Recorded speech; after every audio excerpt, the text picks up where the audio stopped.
സൗദിയിൽ നിയമവിരുദ്ധ taxi service നടത്തിയതിൽ 650-ലേറെ പേർ പിടിയിലായി. ജനുവരിയിലെ മാത്രം കണക്കാണിത്. പബ്ലിക് ട്രാൻസ്പോർട്ട് അതോറിറ്റിയുടേതാണ് വെളിപ്പെടുത്തൽ. നിയമലംഘകരുടെ വാഹനങ്ങൾ കണ്ടുകെട്ടുകയും കടുത്ത പിഴ ചുമത്തുകയും ചെയ്തു.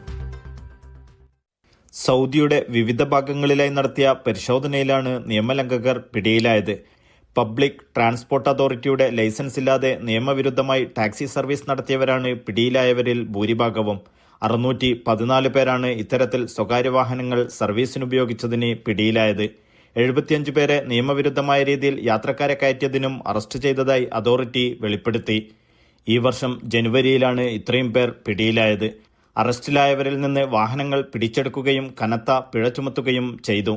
നിയമലംഘനം ആവർത്തിച്ച വിദേശികളെ സൗദിയിൽ നിന്നും നാടുകടത്തുമെന്നും അതോറിറ്റി വ്യക്തമാക്കി. നൌഷാദ് ഇരിക്കൂർ, മീഡിയ 1.